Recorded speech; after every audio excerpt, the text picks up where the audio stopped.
This is the price chart for Polkadot.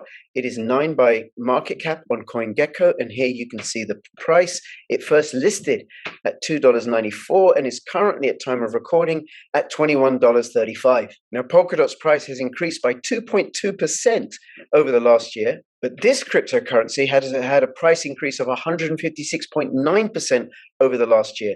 It listed on CoinGecko at $2.75 and is currently $30.88 roughly. Now, this is Atom, and Atom is number 20 by market cap. It is the coin for the Cosmos project. Now, which one should you hold? Should you hold DOT or should you hold Atom? What's the difference between Polkadot and Cosmos? That's what I'm going to be talking about in this video.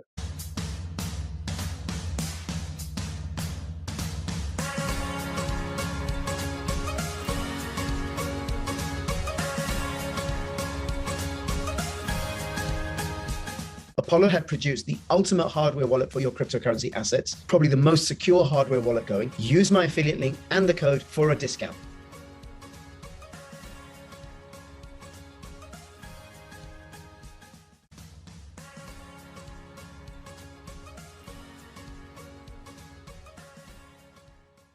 Hi, everybody. This is Crypto Rich, working with you to get rich with crypto, filling our pockets with crypto profits. And I'm going to be looking at the difference between Polkadot and Cosmos. Now, I do got to say that I have a particular bias. I do have a bias towards the Cosmos projects. So you should bear that in mind as you listen to what I say. But having said that, I still think it's wise to hold both. You know, have Bitcoin Cash and Litecoin. Have Monero and Pirate Chain.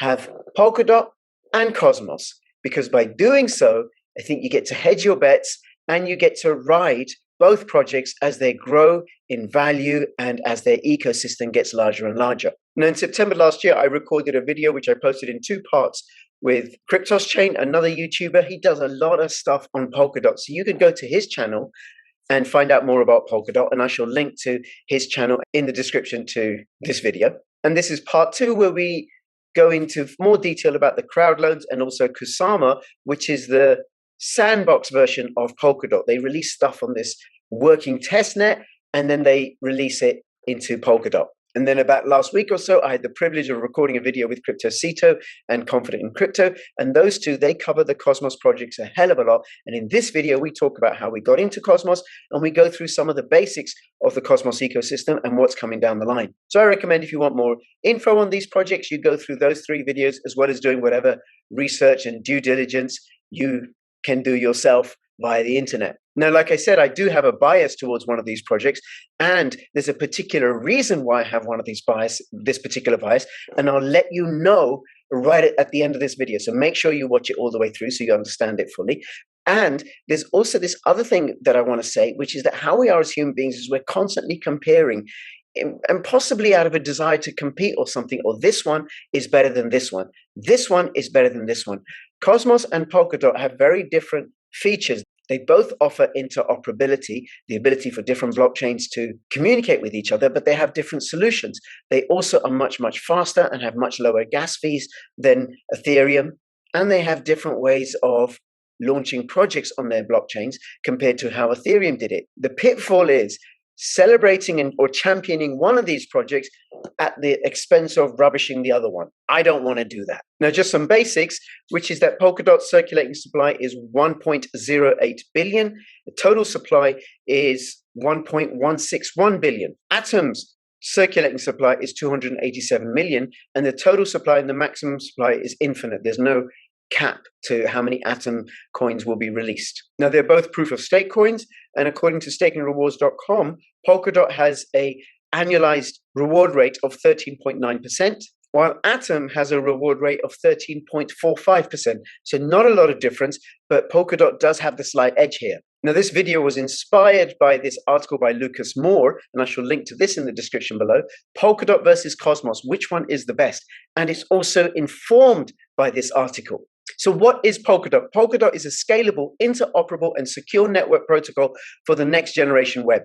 The Polkadot network connects blockchains, enabling interchain data transfer, and in this way, decentralized applications can receive data from open, semi-public, or private blockchains that operate independently. And I'll show you a structure of what the Polkadot blockchain system looks like. And I'm also going to show you a picture of what the Cosmos ecosystem looks like. Cosmos Network is a decentralized network that connects blockchains that operate independently of each other. And the Cosmos Network is a scalable blockchain ecosystem where blockchains can interact with each other. And the digital asset used for transfers in the Cosmos Network is called Atom. Now, what you have with Cosmos are these hubs, the Cosmos Hub. And what that does, it verifies and coordinates all the transactions that are happening with the different blockchain using a protocol called Tendermint. Now, what the Cosmos technology allows for is it allows for different blockchains to communicate with each other. And it does this by allowing these different zones, i.e. these different blockchain ecosystems, to communicate with each other via the Cosmos Hub. Now, I think of it as shown in this map of zones.com display, where here you have the Cosmos Hub supporting and managing and validating the transactions that are happening between the different blockchain ecosystems.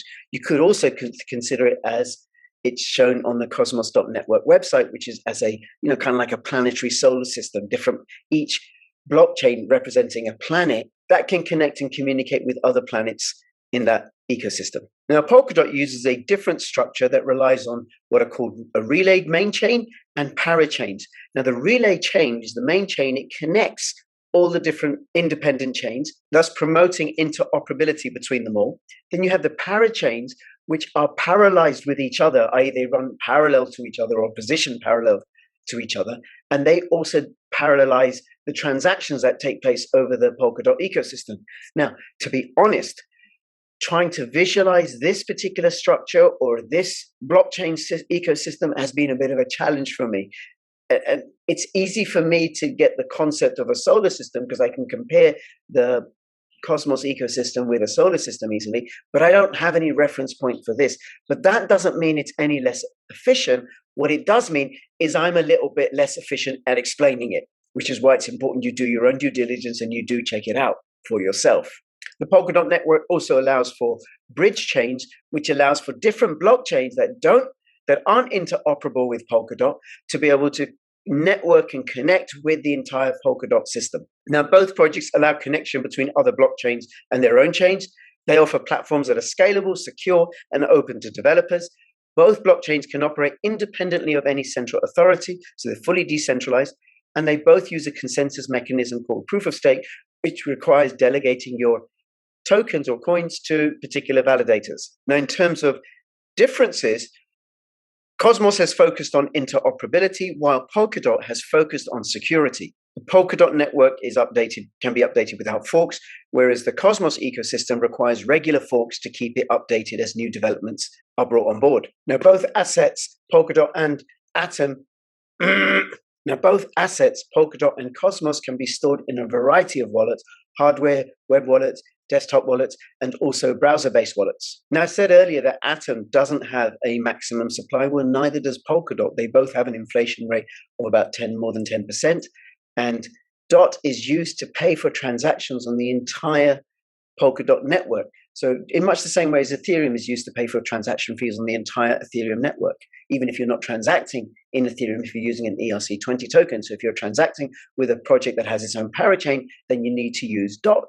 Now, Atom isn't used to pay for fees on the entire Cosmos ecosystem, only for transactions that are in the Cosmos blockchain. Now, there is a key difference between the two, which is to do with how new projects are launched. So with Polkadot, projects that want to launch on that network have to bid for slots as a parachain. And for that, they have auctions, which requires people to delegate their tokens to lock them to support these auctions via what are called crowd loans. So if, for example, there was a project that was launching on the Polkadot network, and after having done my due diligence and my research, I wanted to support this project, what I would do is inside my Polkadot.js wallet, I would lock my tokens with that project as that project bidded for a parachain slot. Now, if the project wasn't successful with its auctions, the DOT tokens will be returned to me. If the project was successful, then the DOT will be returned to me. Plus, projects are then rewarding their supporters that participate in the crowd loans with the tokens that they're launching as part of their project. Now, with Cosmos, it's slightly different. What I do with the Cosmos ecosystem is I stake my coins in my wallet where I have the private keys. So it could be Exodus, it could be Kepler. And then when projects launch, Currently, how they're launching is by giving away their tokens for free to those that stake those Atom in their own wallets. Now, with crowd loans, I can't get my coins out until the crowd loan auction is over, and I can't receive staking rewards while they're in that crowd loan. With Atom, it's different. I can stake my Atom and still qualify for the airdrops. And it was in this way that I got rewarded with Osmo because I was staking Atom. I also got Juno Chain because I was staking Atom. I got Stars tokens because I was staking Atom. I got Dig Chain for staking Atom. I got CMDX for staking Atom. And then it gets even crazier because I was staking Osmo and Juno Chain. I got Wawa for staking them. Now, these are the projects that are connected to the Cosmos Hub currently, and a lot of them launched through airdrops. These are the projects in testnet that are about to connect to the Cosmos Hub and go live, and many of them are going to launch by giving airdrops to different token holders within the Cosmos ecosystem, including the ones that I think are particularly foundational. Let me know if you agree or disagree with this in the comments below. Atom, Osmo, and Juno. Now, for this particular reason, because I think this way of growing communities is way more rewarding and easier for Atom holders, I have a slight preference for the Cosmos ecosystem than I do for the Polkadot ecosystem. Now, that doesn't mean that Polkadot is invalid. It has advantages of its own. And what I recommend you do is you go check them both out, and you may want to look at having a little bit of both. And if you're interested in more coverage of Cosmos projects, you should definitely subscribe to my channel. Please follow me on my new channels, Crypto Rich BTC, and that's because of the shadow ban that was happening on my main channel. Please also follow me on Twitter, Crypto Rich YT, and join my Telegram announcements channel. I'll have the links in the description below. Any comments or questions, please do let me know. And between now and when I see you next, please keep filling your pockets with crypto profits. This is Crypto Rich signing out. All the best. Bye-bye.